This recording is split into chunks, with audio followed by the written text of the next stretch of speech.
আসসালামু আলাইকুম প্রিয় দর্শক, শেষ পর্যন্ত যেটা ভেবেছিলাম, যেটা সবাই ভেবেছিল, যেটা নিয়ে সবার মধ্যে একটা দ্বিধা ছিল, সেটাই ঘটেছে এভাবে যে জামায়াতের নেতৃত্বে যে 11 দলীয় জোট হয়েছিল সেই জোটটা ভেঙে গেছে।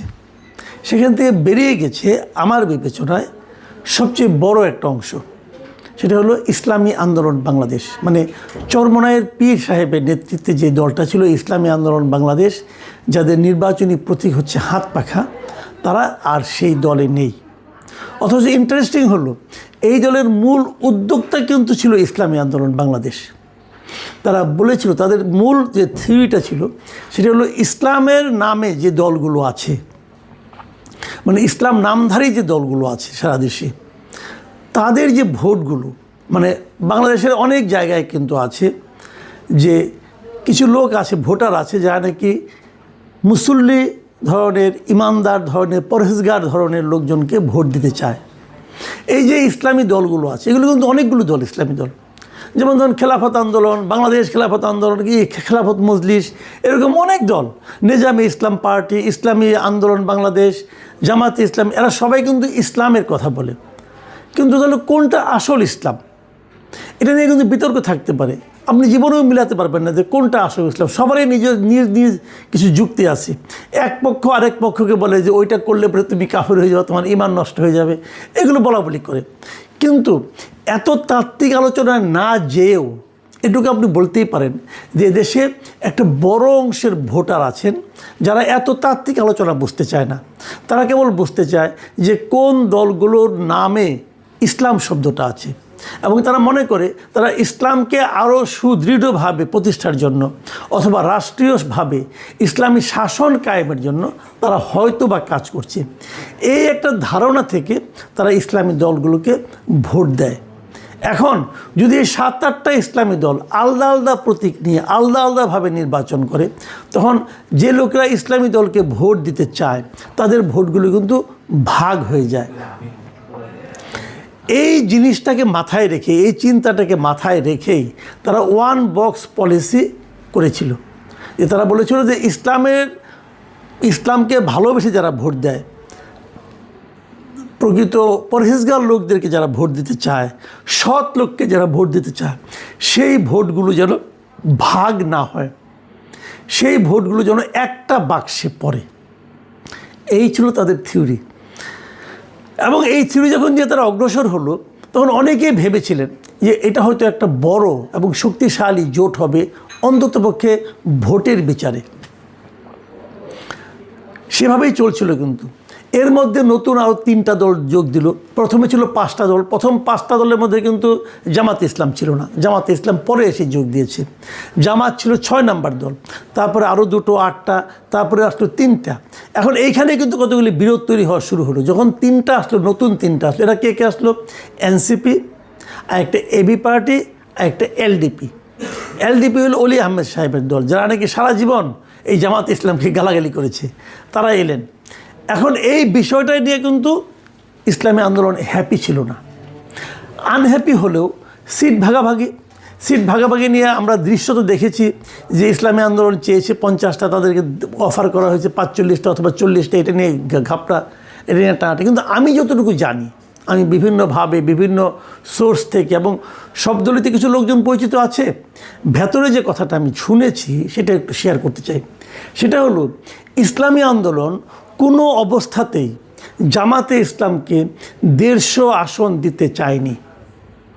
ইসলামী আন্দোলনের প্রথম বক্তব্যটা ছিল জামাতে ইসলামের মনোনয়নের সংখ্যা, মানে যতগুলি আসনে তারা মনোনয়ন দেবে, সেই সংখ্যাটা যেন 150-র চেয়ে কম হয়। মানে যা নমিনেশন দিল, যদি সবগুলিও পাস করে যায়, তাও যেন জামাতের এমপির সংখ্যা 150 না হয়। এই ছিল ইসলামী আন্দোলনের মূল বক্তব্য। এটা ভুলও হতে পারে, কিন্তু আমি এটা একদম কনফার্ম হয়ে বলছি না, কিন্তু এরকম কথা আমি শুনেছি। কারণ তাদের বক্তব্য হলো যে যদি জামাতে ইসলাম নিজেই পুরো অন্যদের চেয়ে বেশি হয়ে যায় সবগুলোর চেয়ে, তাহলে সেটা পরবর্তী সময়ে জামাত যে ইসলামের প্রচারণা চালায়, জামাত যে ইসলামের কথা বলে, তার সঙ্গে ইসলামী আন্দোলন এবং অন্যান্য এই দলগুলোর এক ধরনের বিরোধ তৈরি হতে পারে। এটা ছিল মূল ইস্যু, এবং এই ইস্যুটা কখনোই জামাতের পক্ষে মানা সম্ভব নয়, এবং যে কারণে এটা শেষ পর্যন্ত কিন্তু ম্যানেজ হয়নি। ইসলামী আন্দোলন এখন একা ইলেকশন করছে।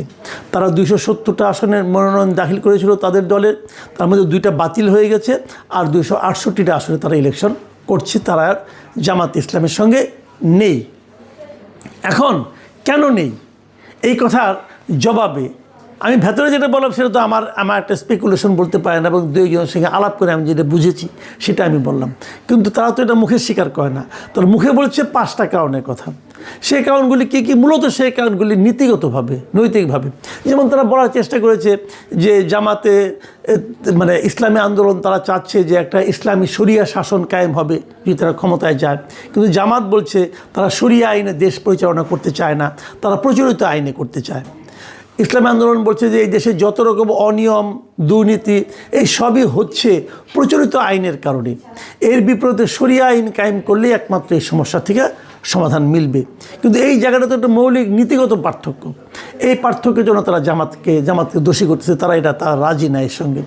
এবং আরও নীতিগত প্রশ্ন তারা এনেছে যে জামাতের আমির তারেক রহমানের সঙ্গে দেখা করেছেন, দেখা করে তারপরে হয়তো তারা যৌথভাবে, ঐক্যবদ্ধভাবে অথবা একটা সমঝোতা সরকার করতে যাচ্ছেন। এটাও ইসলামী আন্দোলন কিন্তু পছন্দ করছে না। এই ধরনের অনেক কিছু হতে পারে। কিন্তু এদিকে আবার আরেকটা কথা আমি বলে নেই, এই যে ভেঙে যাওয়াতে লাভ হলো কার? একটা কথা ভাবুন, ইসলামী আন্দোলন কিন্তু এরই মধ্যে একটা মোটামুটি বড় দলে পরিণত হয়েছে। আমি এই কথাটা আগেও বলেছি বহুবার, আবারও বলি, এই বাংলাদেশে এখনও কিন্তু অনেক জায়গায় ভোট হয় মার্কা দেখে। অনেক সময় প্রার্থীটাকে এটা ইম্পর্টেন্ট না, মার্কাটা কি, মানুষ কোন মার্কাগুলিকে চেনে। বাস্তবতা হলো এদেশের মানুষ এখন পর্যন্ত গত কয়েক বছরের ইতিহাস থেকে আমি বলতে পারি মার্কা চিনে কয়েকটা। একটা হলো নৌকা, একটা ধানের শীষ, একটা লাঙ্গল, আর একটা হাত পাখা। আপনারা যদি বলবেন তাহলে আমি দাঁড়িপাল্লা বললাম না কেন?